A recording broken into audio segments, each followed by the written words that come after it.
जय श्री राधे मित्रों। आज हम आपको बता रहे हैं कुंभ संक्रांति यानी 13 फरवरी 2026 को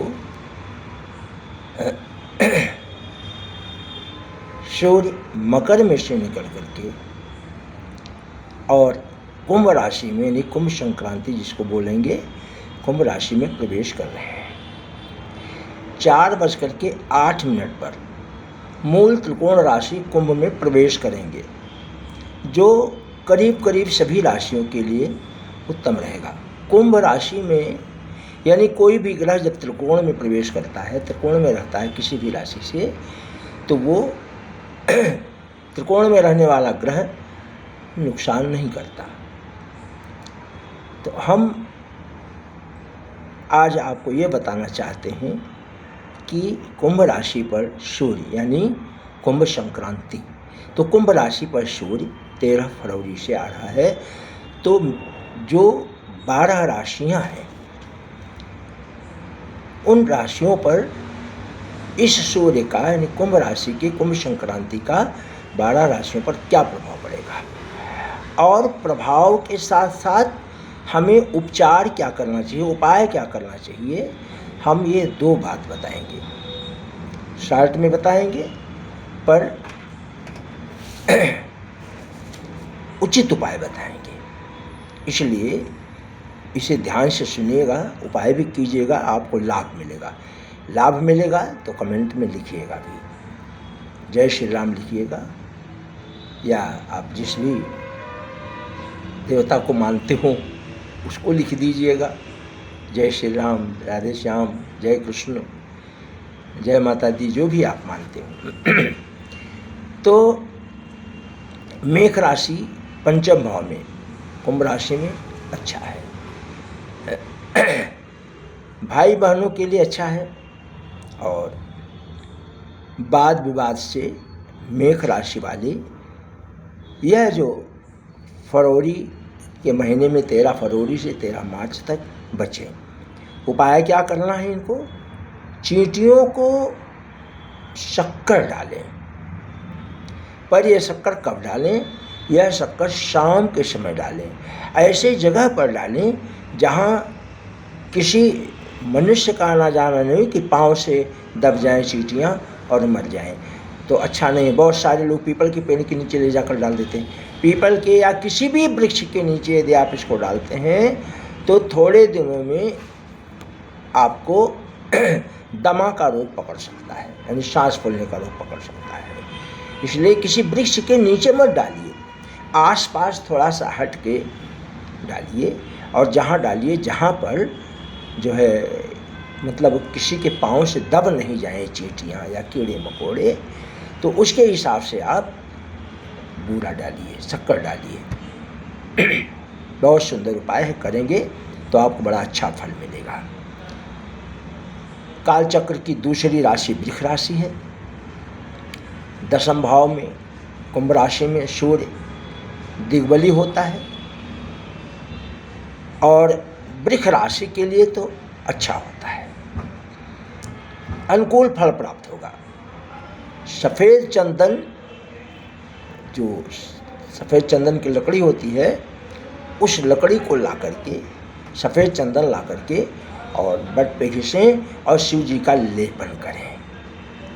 पूरे महीने करें तो बहुत कुछ अच्छा प्रतीत होगा, और नहीं तो सोमवार को तो अवश्य करें, बहुत अच्छा होगा, अनुकूल फल प्राप्त होगा। आइए कालचक्र की तीसरी राशि मिथुन राशि। भाग्य में वृद्धि होगी, पराक्रम में वृद्धि होगी, यात्रा में लाभ मिलेगा, पर माता पिता का विशेष ध्यान रखें,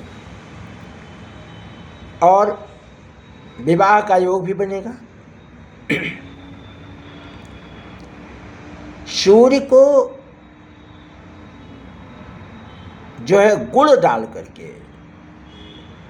लेकिन कब? 12 बजे दिन में नहीं, 11 बजे दिन में नहीं, सूर्य की लालिमा में सूर्य उदय होने के आधा घंटा 1 घंटे के अंदर आप तांबे के लोटे में जल लीजिए, उसमें थोड़ा सा गुड़ लीजिए और सूर्य भगवान को अर्घ्य दीजिए।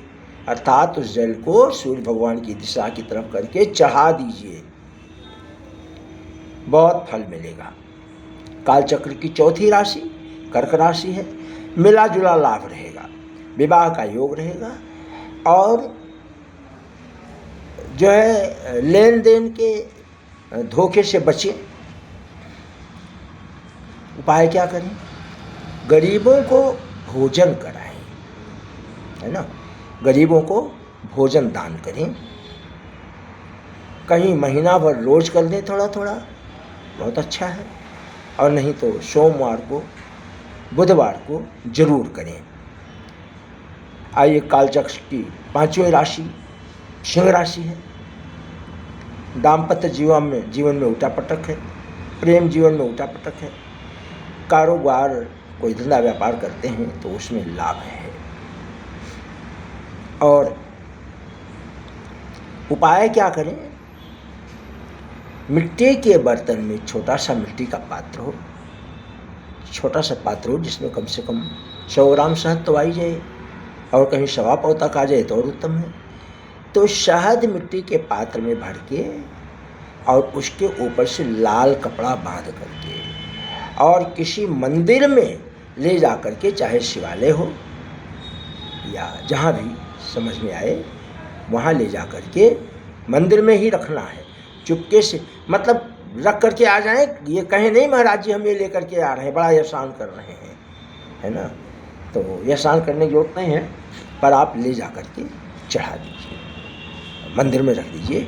बहुत अच्छी तरह रोग शोक दोष, सबसे बड़ा लाभ कहाँ देगा ये? यदि रोग है किसी तरह का तो उस पर बहुत लाभ देगा।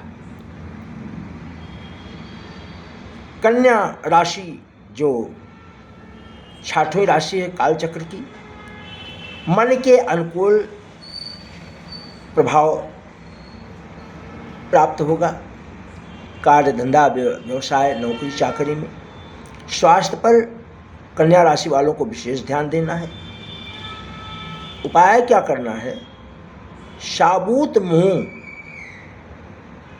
शाम को भिगो करके और कोशिश करें कि अगले दिन सवेरे गाय को अपने हाथों से खिलाएं।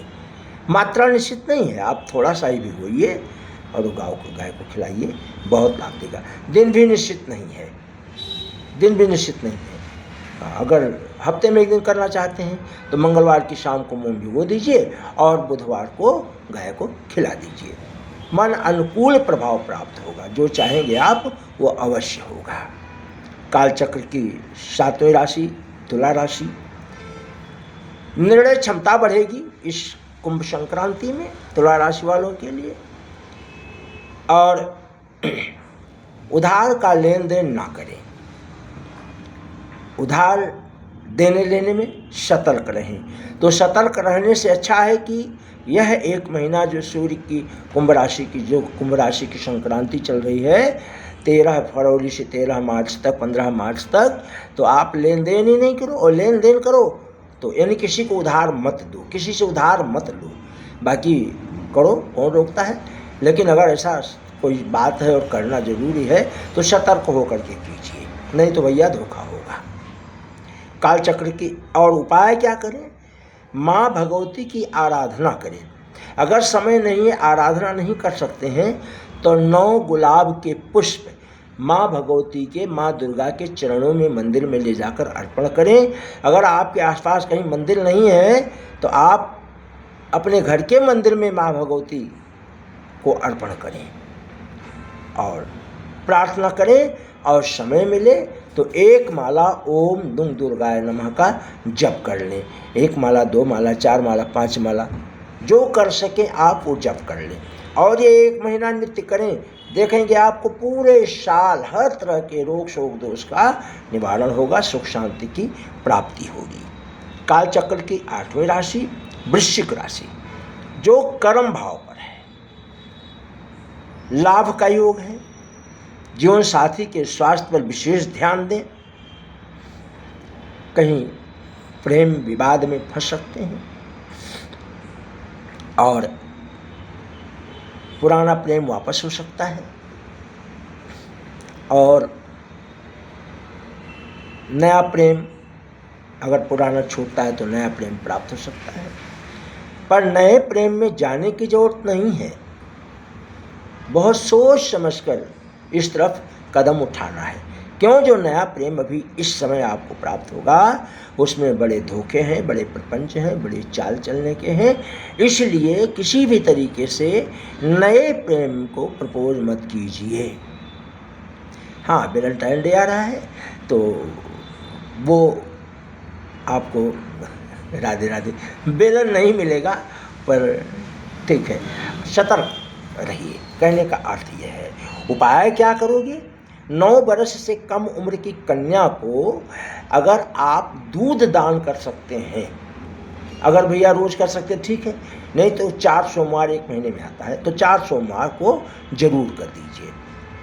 आपके जीवन में बहुत सुंदर लाभ प्राप्त होगा, स्वास्थ्य का लाभ होगा, सामाजिक लाभ होगा, पारिवारिक जो है सांत्वना बनी रहेगी, समाज में मान मर्यादा बढ़ेगा ऐसा करने से। काल चक्र की 9वीं राशि धनु राशि, लाभ होगा और कारोबार भी ठीक रहेगा। 9 वर्ष की कन्या को वस्त्र का दान करें। अगर वस्त्र का दान नहीं कर सकते हैं तो 9 वर्ष की कन्या से नीचे की जो कन्याएं हैं उनको बेसन के लड्डू दान करें, है ना। कब दान करें? शुक्रवार को दान करें। और ध्यान नहीं दिया, वृश्चिक राशि वाले भी शुक्रवार को कन्या को, सोमवार को भी, शुक्रवार को भी कन्या को दूध दान कर सकते हैं। धनु राशि वाले बेसन के लड्डू कन्या को दान करें, बहुत लाभ प्राप्त होगा, हर दिशाओं से लाभ होगा। आइए कालचक्र की 10वीं राशि जो मकर राशि है। मकर राशि वाले अपने परिवार में किसी भी तरह से कोई समस्या आती है तो समझौता करने की आवश्यकता है। यात्रा हो सकता है और मांस मदिरा का सेवन करें सिंह राशि वाले। ऐसे तो मांस मदिरा किसी भी राशि वालों को या किसी को भी नहीं खाना चाहिए, किसी जीव को नहीं खाना चाहिए, पर अब संसार है, समाज है, सबको नहीं समझाया जा सकता। लेकिन ग्रह गोचर के अनुसार अगर अभी मकर राशि वाले 1 महीने तक मांस का सेवन नहीं करें तो उनके लिए बड़ा फल प्राप्त होगा। और जल में शक्कर डाल करके भगवान सूर्य को अर्घ दें। कौन? मकर राशि वाले। अब आइए कालचक्र की 11वीं राशि कुंभ राशि है। कुंभ राशि पर विचार करते हैं। कार्य में अच्छा, धंधा व्यवसाय ठीक, सफलता, पर एक जगह असफलता है। वाणी पर विशेष ध्यान देना है। 1 महीने तक अपनी वाणी को बहुत सोच विचार करके बोलना है। किसी से कटु वचन नहीं बोलना है, किसी से झगड़ा विवाद नहीं करना है। थोड़ा सा अपना नुकसान हो जाए, हो जाने दो, पर उसके पीछे कोई विवाद मत बढ़ाओ। कुंभ राशि वाले उपाय क्या करें? किसी गरीब को दवा का दान अगर कर सकते हैं तो शनिवार के दिन किसी गरीब को दवा का दान करें तो बहुत लाभ प्राप्त होगा। कुंभ राशि वालों को हर दिशाओं से शांति प्राप्त होगी। आइए कालचक्र की जो अंतिम राशि है मीन राशि। मीन राशि रोग और ऋण और खर्च भाव पर विशेष ध्यान देना है। मीन राशि वालों को खर्च बढ़ेगा, रोग बढ़ेगा, कर्जा बढ़ेगा और मानसिक तनाव प्राप्त होगा। कामकाज यदि कुछ करते हैं तो उसमें धन का लाभ होगा, लेकिन कुछ धन का लाभ होगा। और अपने स्वास्थ्य पर विशेष ध्यान दें, रिश्तों पर विशेष ध्यान दें। विशेषकर वैवाहिक जीवन वाले लोग जो हैं वो लोग विशेष ध्यान दें। अच्छा, उपाय क्या करें? मीन राशि वाले लाल चंदन की माला ले आएं और लाल चंदन की माला पर हनुमान जी के मंत्र का जप करें। ब्राह्म ब्रह्म भ्रोम सा भौमाय नमः का 108 बार, यानी 1 माला जप करें। अगर ऐसा नहीं कर सकते हैं तो हनुमान चालीसा का पाठ करें। और 13 फरवरी से और 13 मार्च तक 4 मंगलवार पढ़ते हैं, 4 शनिवार पढ़ते हैं। हो सके तो 4 शनिवार 4 मंगलवार दोनों को हनुमान जी को सिंदूर का चोला चढ़वाइए। नहीं हो सकता है तो शनिवार को जरूर चढ़वाइए, विशेष लाभ देगा। कालचक्र की यह 12 राशि मेष से लेकर के मीन तक मैंने ज्योतिषीय पुस्तकों से और ग्रह गोचर के अनुसार निकाल करके आप सबको समर्पित करते हैं। विज्ञान कहता है कि सूर्य 15 करोड़ 70 लाख सूर्य की दूरी पृथ्वी से है, विज्ञान कहता है, और 13,52,800 किलोमीटर का व्यास बताते हैं, है ना। सूर्य अपनी धुरी पर एक साल में एक चक्कर कर लेता है, 12 राशियों पर एक साल में एक चक्कर कर लेता है, पृथ्वी पर एक चक्कर कर लेता है। और यह जो महीना है तो 12 राशियों के लिए सूर्य का जो उतार चढ़ाव है वो हमने ग्रह गोचर के अनुसार समझाया, बताया। आप उपाय कीजिए, आपको लाभ प्राप्त होगा। दूसरे को भी शेयर कीजिए तो वो भी करेगा, उसको भी लाभ प्राप्त होगा। सब्सक्राइब कर दीजिए, लाइक कर दीजिए। और कुछ लोग ऐसा भाव व्यक्त करते हैं कि भाई हम उपाय करते हैं, हमें लाभ नहीं होता है, हमारा कुछ हो नहीं रहा है। कोई बात नहीं है। अरे भाई, ऐसा मत सोचिए कि हमारा कुछ नहीं हो रहा है। यह सोचिए कि आप किए हो तो हो सकता है कुछ गड़बड़ हुआ तो कम हुआ, और कहीं नहीं किए होते तो अधिक बुरा हो सकता था, तब क्या करते हैं। तो इस भाव को लेकर के उपाय करना चाहिए, क्योंकि कोई भी उपाय आपको नुकसान नहीं कर सकता, है ना। इसलिए उपाय जरूर कीजिए, भगवान की सेवा अर्चना बंदन कीजिए, ब्राह्मणों की कदर कीजिए, कन्याओं का कदर कीजिए, हैं। प्रेम में भाग दौड़ मत कीजिए। आज के बच्चे और बच्चियां जो प्रेम में, एक दिन पढ़ा था कहीं अखबार में कि एक प्रेम का 4 प्रेमी को लेकर के भागी। तो ऐसे जीवन से दूर रहिए। आगे राधे राधे। ज़्यादा ज्योतिष को छोड़ के बाहर की बातों से मतलब नहीं है। जय श्री राधे। आप हमारे चैनल को सब्सक्राइब कीजिए और बताए हुए उपाय को जरूर कीजिए, आपको लाभ होगा। जय श्री राधे।